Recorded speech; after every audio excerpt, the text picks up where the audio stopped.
মুসলমান ইমানদার আল্লাহর ওয়ালা আল্লাহ পাক রব্বুল আলামিন আমার নবী আপনার নবী রাহমাতাল লিল আলামিনকে যখন নামাজ ফরজ করে দিলেন, নামাজ ফরজ হয়ে গেল, নামাজ পড়তে হবে, তিনি পড়বেন। আল্লাহ পাক রব্বুল আলামিন হযরত জিবরাইল আলাইহিস সালাতু ওয়াস সালামকে পাঠিয়ে দিলেন। জিবরাইল নবীজির কাছে এসে বলতেছেন, ইয়া রাসূলুল্লাহ, ইয়া হাবিবাল্লাহ, চলেন আমরা মাঠের দিকে যাই। একটা মাঠের দিকে যায় জিবরাইল আমিন আলাইহিস সালাতু ওয়াস সালাম নিজের পা দিয়ে জমিনকে আঘাত করলেন।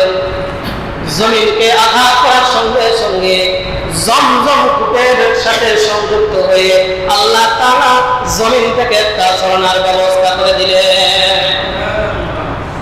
এই জমিনের এই ঝর্ণার পানি দিয়ে হযরত জিবরাইল আমিন আলাইহিস সালাতু ওয়াস সালাম ওযু করলেন। কিভাবে ওযু করতে হয় ওযু তো জীবনে শেখা নাই। হযরত জিবরাইল আমিন আলাইহিস সালাতু ওয়াস সালাম নিজে ওযু করাইলেন, নিজে ওযু করে নবীজিকে দেখাইলেন।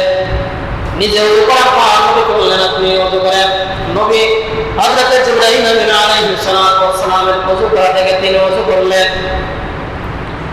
জিবরাইল ওযু করার পর 4 সেজদায় 2 রাকাত নামাজ আদায় করলেন। নামাজ আদায় করে তিনি চলে গেলেন। নবীজি নামাজ আদায় করলেন, বাড়িতে আসলেন। সাফাত বিবিকে বলতেছে, ও আমার প্রাণের বিবি, জিবরাইল আমিন আলাইহিস সালাতু ওয়াস সালাম আসলে কোন জায়গায় পানির ব্যবস্থা হয়েছে, সেখানে তিনি ওযু করছেন, নামাজ কিভাবে পড়তে হয় আমাকে দেখাইছেন। বিবিকে সঙ্গে করে নিয়ে নবীজি চলে গেলেন। যাওয়ার পর ওই স্থানে তিনি ওযু করলেন। বিবিকে বললেন, আমি ওযু করি, তুমি দেখাও। নবীজি ওযু করলেন। মা খাদিজা রাদিয়াল্লাহু তাআলা আনহা ওযু করা দেখলেন, দেখে তিনি ওযু করা শিখলেন।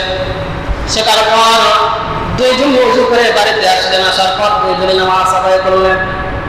গোপনীয় ভাবে নামাজ আদায় করেন।